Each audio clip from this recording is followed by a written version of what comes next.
অনেকে অভিযোগ করে আল্লাহ আমার এইটা দেয় নাই, ওইটা দেয় নাই, আমি এটা পাই নাই, ওইটা পাই নাই। ও পায়, আমি পাই না কেন? ওর চাকরি হয়, আমার হয় না কেন? ওর ব্যবসায় লাভ, আমার লস কেন? ওর বউ সুন্দরী, আমারটা কালা কেন? আছে না নাই? না, অভিযোগ করবেন না। আপনি যে অবস্থানে থেকে অখুশি, আপনি যেই অবস্থানে থেকে আল্লাহর কাছে অভিযোগ করতেছেন, আপনার এই অবস্থানে আসার জন্য অনেকে আল্লাহর কাছে দোয়া করতেছে, ঠিক কিনা? কিন্তু আপনি এই অবস্থানে খুশি না। অনেকে এই অবস্থানে আসতে চায়, তাদের স্বপ্ন যে তারা একদিন আপনার স্থানে আসবে, কিন্তু আপনি আপনার জায়গায় থেকে খুশি না। এজন্য উনজুর ইলা মান হুয়া আসফালা মিনকা, তোমার চেয়ে যে খারাপ অবস্থায় আছে তার দিকে তাকাও, তাহলে তোমার মনের দুঃখ ঘুচিয়ে দিবে কে? আপনার চেয়ে যে খারাপ অবস্থানে আছে তার দিকে দেখেন কি অবস্থা। আপনি এইটা চান, ওইটা চান, কত কিছু লাগবে আপনার। হসপিটালে যে দেখেন ক্যান্সারে আক্রান্ত রোগীদের কি অবস্থা দেখেন। ক্যান্সার যার নেই কোনো অ্যান্সার, বাঁচবে না সে। ওরে যে জিজ্ঞেস করেন, ভাই আমি তো বাড়ি চাই, গাড়ি চাই, আমার অনেক অভিযোগ, আমি এটা চাই, ওটা চাই, তুমি কি চাও? ক্যান্সার আক্রান্ত রোগীটা বলবে, আমি কিচ্ছু চাই না, আমি খালি বাঁচতে চাই। ক্যান্সার আক্রান্ত রোগীটা কি চায়? শুধু কি চায়? বাঁচতে চায়। আর আমাদের অনেক কিছু লাগবে। এজন্য বেঁচে যে আছি, এই জন্যই আলহামদুলিল্লাহ। শ্বাস প্রশ্বাস যে নিতে পারতেছি, বেঁচে আছি, অনেক দিয়েছে প্রভু, আর কিছু লাগবে না, আলহামদুলিল্লাহ পড়েন। চাওয়ার কোনো শেষ নাই, আছে? লাউ আন্না লিকুল্লি ইবনি আদম ওয়াদিয়ান মিন যাহাব আহাব্বা আন ইয়াকুনা লাহু ওয়াদিয়ান ওয়া লা ইয়ামলা ফাহু ইল্লা তুরাব। প্রত্যেক বনি আদমকে আল্লাহ তাআলা একটা করে স্বর্ণের পাহাড়ের মালিকও যদি বানিয়ে দেয়। কিসের পাহাড়? সবাই বলেন। দেখছেন শরীয়তপুরে? শরীয়তপুরে নাই স্বর্ণের পাহাড়? কোন দেশে আছে? সৌদি আরব। স্বর্ণের পাহাড় নাই, স্বর্ণের খনি আছে। স্বর্ণের পাহাড় এই পৃথিবীতে হবে না, স্বর্ণের পাহাড় পাওয়া যাবে জান্নাতে, ঠিক কিনা? প্রত্যেককে যদি আল্লাহ একটা করে স্বর্ণের পাহাড়ের মালিকও বানিয়ে দেয়, তারা আরো একটা স্বর্ণের পাহাড়ের মালিক হতে চাইবে। আচ্ছা বুঝে শুনে উত্তর দেন তো, আল্লাহ যদি আমাকে একটা স্বর্ণের পাহাড়ের মালিক বানিয়ে দেয়, আমার 14 পুরুষ এই পাহাড়, স্বর্ণের পাহাড় কেটে কেটে ভেঙে ভেঙে বিক্রি করে খেয়েও এই পাহাড়ের অর্ধেকও কি শেষ করতে পারবো? তাহলে আরেকটা লাগবে কেন? স্বভাব, ঠিক কিনা? স্বভাব কি? তো একটা স্বর্ণের পাহাড়ের মালিক যদি আমি হই, আমার 14 পুরুষ খেয়েও শেষ করতে পারবে, তারপরেও আমি আরেকটা কেন চাই? স্বভাব। আল্লাহর হাবিব বললেন এটা স্বভাব। ওয়ালা ইয়ামলা আফাহু ইল্লা তুরাব। কবরের মাটি ছাড়া কোনো কিছুই তার এই জিহ্বাটারে থামাতে পারবে। যার আছে যত বেশি, তার আরো চাই তত বেশি। মানুষের আছে যত বেশি, তার চাই তত বেশি। শেখ সাদি রাহিমাহুল্লাহ, ইরানের বিখ্যাত কবি, বালাগাল উলা বিকামালিহি কাশাফাত দুজা বিজামালিহি, এই কবিতা লিখে বিখ্যাত হয়েছিলেন। তো ওনার একটা সময় আর্থিক দৈন্যতা যাচ্ছিল, টাকা পয়সা ছিল না, ফলে পায়ে দেওয়ার মতো জুতা ছিল না। কি ছিল না? জুতা ছিল না। তো খুব আফসোস করে একদিন মনে মনে আল্লাহরে বলে, আল্লাহ আমি এত বড় কবি, আমার পায়ে দেওয়ার মতো জুতা নাই। আহা, আফসোস করে ঘর থেকে বের হয়েছে। বের হয়ে দেখে এক ভিক্ষুক ভিক্ষা করে, ওই ভিক্ষুকের 2টা পাই নাই।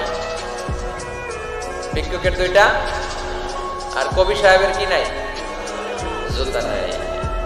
কবি সাহেব যখন এই দৃশ্য দেখছে, হায় রে, আমার তো পা আছে, এর তো পাই নাই, সেজদায় পড়ে গেল। আর আল্লাহরে বলে, আল্লাহ শুকর, আলহামদুলিল্লাহ, বেশ ভালো আছি, আর কিছু লাগবে না। এজন্য শান্তি হচ্ছে শুকর আলহামদুলিল্লাহর ভিতরে। শান্তি কিসের ভিতরে? শুকর আলহামদুলিল্লাহর ভিতরে। এজন্য আওয়াজ করে পড়েন আলহামদুলিল্লাহ। আপনার চাহিদার কোনোদিন শেষ হবে না। দেখবেন যার পা নাই, সে পা দেখে আফসোস করে, ইস লোকটা হেঁটে যায়, কি সুন্দর যায়, আমি তো হাঁটতে পারি না, যদি হাঁটতে পারতাম, যদি 2টা পা থাকতো। যার পা আছে, সে সাইকেলওয়ালাদেরকে দেখে আফসোস করে, ইস আমার যদি একটা সাইকেল থাকতো তাহলে তার হাঁটা লাগতো না, সাইকেল দিয়ে বাজারে যেতাম। যার সাইকেল আছে সে আবার হুন্ডাওয়ালাদেরকে দেখে আফসোস করে, ইস একটা হুন্ডা যদি থাকতো তাহলে তো ভো ভো করা যাইতো না। হুন্ডাওয়ালার আফসোস আছে প্রাইভেট কারওয়ালাদের দেখে, তারা আফসোস করে ইস আমার যদি একটা কার থাকতো তাহলে তো কার চালাইতে পারতাম। যাদের প্রাইভেট কার এদেরও আফসোস আছে, ইস আমার যদি একটা হেলিকপ্টার যদি থাকতো তাহলে তো উড়াল মারতে পারতাম, ঠিক না? হেলিকপ্টার ওয়ালাদেরও আফসোস আছে, আমার যদি একটা জেট প্লেন থাকতো, jet plane, private jet plane, ও প্রিন্স ওয়ালিদ বিন তালালের মতো 70% মেড অফ গোল্ড, তার একটা জেট প্লেন আছে, এটার 70% স্বর্ণ দিয়ে বানানো। তার মানে চাওয়ার কোনো শেষ আছে নাই। সুখ শান্তি যদি চান অলওয়েজ পড়বেন আলহামদুলিল্লাহ। কি পড়বেন? টাকা যার বেশি টেনশন তার বেশি। সাধারণত টাকা যার বেশি রোগ তার বেশি, টাকা যার বেশি শান্তি তার কম। আপনি খোঁজ নিয়ে দেখেন, 1000 কোটি টাকার মালিক, ঘরে শান্তি নাই, স্ত্রীর সাথে মনোমালিন্য, স্ত্রী যায় একদিকে উনি যায় আরেকদিকে, পোলায় কই যায় পোলায় নিজেও জানে না, মেয়ের অবস্থা খারাপ, আরেক ছেলের সাথে হাঁটে। তো এই হচ্ছে এদের লাইফস্টাইল। সবাই না, আল্লাহওয়ালা যারা তারা ভিন্ন। রাতে এদের ঘুম হয় না, অনেকগুলো ঘুমের ট্যাবলেট খেয়ে ঘুমাতে হয়, ঘুম আসে না, ঘুম আসে না। কিন্তু রিক্সাওয়ালা, কুলিওয়ালা, দিনমজুর, এদের রোগ বালাই আছে? কথা বলেন। খাওয়ার সমস্যা আছে, ঘুমের সমস্যা আছে, শুইলেই ঘুম আসে, যেখানে রাইত ওইখানেই গাই। ঘুমাইতে দেরি, নাক ডাকতে দেরি হয় না, ওর নাকের ডাকের আওয়াজে ট্রাকের ইঞ্জিনও ফেল। শান্তির ঘুম। এই জন্য সবসময় শান্তি খুঁজতে হবে। কি খুঁজবো? শান্তি দেওয়ার মালিক কে? আল্লাহ তুমি এই দেশটাকে শান্তিময় করো, শরীয়তপুরটাকে তুমি শান্তিময় করো, আজকের মাহফিলটারে কবুল করো। শামসুল হক শিকদার জামি মসজিদ কমিটির উদ্যোগে 10ম বার্ষিক তাফসীরুল কোরআনের মাহফিল, স্থান জাজিরা, কেন্দ্রীয় ঈদগাহ ময়দান। এটা জাজিরার নাম অনেক শুনেছি আমি, আসা হয় নাই, এই প্রথম আসলাম আলহামদুলিল্লাহ। 3 দিন ব্যাপী তাফসীরুল কোরআনের প্রোগ্রামের আজ 3য় রজনী। আমার আগে কথা বলেছে মুফতি কাজী মোহাম্মদ ইব্রাহিম, গতকাল কথা বলেছে মাওলানা এম হাসিবুর রহমান, কথা বলেছে মাওলানা আব্দুল খালেক শরীয়তপুরী। যারাই কথা বলেছে কোরআন হাদিসের আলোকে যা বলেছে আমরা যেন আমল করতে পারি, আল্লাহ তৌফিক দান করো। সঙ্গীত পরিবেশনায় ছিল মশিউর রহমান সুর সম্রাট, অ্যাডভোকেট রোকনুজ্জামান ইসলামী সঙ্গীত শিল্পী, star voice champion Imtiaz Ahmed. আজকের প্রোগ্রামের প্রধান অতিথি জননেতা জনাব ইকবাল হোসেন অপু সাহেব, মাননীয় সংসদ সদস্য শরীয়তপুর 1 আসন, আসছেন উনি প্রতিনিধি হিসেবে, চেয়ারম্যান সাহেব যিনি বক্তব্য রাখলেন, সুন্দর বক্তব্য রেখেছেন উনি। বিশেষ অতিথি জননেতা আলহাজ মোবারক আলী শিকদার, চেয়ারম্যান উপজেলা পরিষদ জাজিরা। মাশাআল্লাহ, কত সুন্দর ইসলামের পক্ষে কথা বললো। এরকম চেয়ারম্যান আমরা চাই কি চাই না? অনেক চেয়ারম্যান মাহফিল বন্ধ করে দেয়, আছে না নাই? এগুলো ওনারা ভুল করে। ওনাদের উচিত মাহফিলগুলোতে আসা। যেমন আপনাদের চেয়ারম্যান এসেছে, আপনাদের ভালোবাসায় সিক্ত হয়েছে, ঠিক কিনা? আপনাদের দোয়া নিয়ে গিয়েছে, দোয়ার দরকার আছে না নাই? দোয়ার অনেক দাম।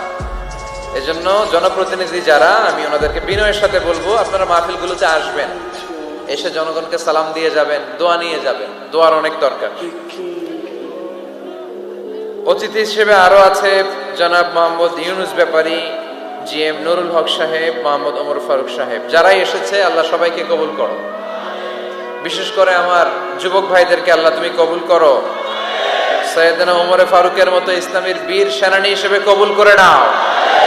পর্দার আড়ালে মা বোনদেরকে আল্লাহ তুমি কবুল করো। আম্মা জান আয়েশা রাদিয়াল্লাহু তাআলা আনহা, খাদিজাতুল কুবরা রাদিয়াল্লাহু তাআলা আনহার মতো মহিয়সী, গরিয়সী, নেককার নারী হিসেবে কবুল করো। আসুন আমরা সরাসরি কোরআন থেকে শুনি, কারণ কোরআন থেকে শুনলে বরকত বেশি না কম? আরো জোরে বলেন, বেশি না কম? এটা এমন একটা কিতাব যে কিতাবে কোনো ভুল নাই। আছে? সন্দেহ আছে? সংশয় আছে?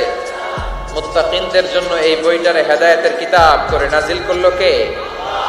যালিকাল কিতাবু লা রাইবা ফি হুদাল লিল মুত্তাকিন। This is the book, the most authentic and original book in the world. whereof there is no doubt in it and a guidance to those who are muttaqin. এটা এমন বই যে বইয়ে কোনো ভুল নাই, কোনো সন্দেহ নাই, কোনো সংশয় নাই। মুত্তাকিনদের জন্য এই বইটারে হেদায়েতের কিতাব করে পাঠালো কে? আবার আল্লাহ বলেন কিতাবুন আনজালনাহু ইলাইকা লিতুখরিজান নাসা মিনায-যুলুমাতি ইলান-নূর। নবী হে, এই কিতাবকে আমি নাজিল করেছি অন্ধকারাচ্ছন্ন মানুষগুলোকে আলোর পথ দেখাতে, বামপন্থী গুলারে ডানপন্থী বানাতে, জাহান্নামী গুলারে জান্নাতি বানাতে। এই কিতাব যদি কেউ পড়ে সে মানুষের মতো মানুষ হয়। ওই মানুষ কখনো অন্যায় করে না। এই কিতাব যে পড়ে এবং মানে, এই কিতাবের শিক্ষাকে যে নিজের মধ্যে ধারণ করে সে কখনো মিথ্যা বলে না, মা বাবার সাথে বেয়াদবি করে না। ওই আলোকিত মানুষটা কখনো টেন্ডারবাজি করে না, চাঁদাবাজি করে না, দুর্নীতিতে চ্যাম্পিয়ন হয় না, ক্যাসিনো ব্যবসায় নামে না। এই কোরআন যারা বুকে ধারণ করে এরা কোনোদিন পেঁয়াজের দাম বাড়ায় না। জোরে বলেন ঠিক কিনা? এরা কখনো তাদের কোনো কাজে জনমানুষের ক্ষতি করে না। এরা সব সময় কল্যাণের পক্ষে, এরা মানবতার পক্ষে। এরাই হচ্ছে আলোকিত মানুষ, ঠিক কিনা? মানুষ হওয়া পৃথিবীতে বড় কঠিন। খালি চোখে যা দেখেন এগুলো মানুষ না, এগুলো জনসংখ্যা। এগুলো কি? এজন্য বলা হয় বাড়ছে জনসংখ্যা, কমছে মানুষ। বাড়তেছে কি, কমতেছে কি? মানুষ। গরুর পেট থেকে বেরোলেই ওটা গরু হয়ে যায়, ছাগলের পেট থেকে বেরোলেই ওইটা ছাগল হয়ে যায়, মুরগির পেট থেকে বেরোলেই ওইটা মুরগি। কিন্তু মানুষের পেট থেকে বেরোলেই ওটা মানুষ হয় না, ওটার মানুষ বানাইতে হয়, তাই না? আবার গরুকে কেউ কোনোদিন বলে না এই তুই গরুর মতো গরু হ, বলে? শরীয়তপুরে আপনারাও বলেন না? ছাগলকে কেউ কোনোদিন বলছে এই তুই ছাগলের মতো ছাগল হও। কিন্তু মানুষকে বলা হয় তুমি মানুষের মতো মানুষ হও। কোরআন পড়লে মানুষের মতো মানুষ হওয়া যায়, ঠিক কিনা? এই দুনিয়া এখন তো আর সেই দুনিয়া নাই, মানুষ নামের মানুষ আছে দুনিয়া বোঝাই, সেই মানুষের ভিড়ে আমার আসল মানুষ নাই, ঠিক কিনা? আসল মানুষের বড় অভাব। মানুষের মতো মানুষ খুঁজে পাওয়া দুষ্কর। এই কোরআন এসেছে আমাদেরকে মানুষের মতো মানুষ বানাতে। এজন্য এই কোরআন থেকে শুনলে লাভ না লস? কোরআনের সাথে আমাদের সম্পর্ক বাড়াতে হবে। প্রতিদিন কোরআন তেলাওয়াত করতে হবে। আপনারা করেন? হ্যাঁ, আজকে করছেন কারা কারা দেখি? মাশাআল্লাহ, মাশাআল্লাহ, হাত নামান।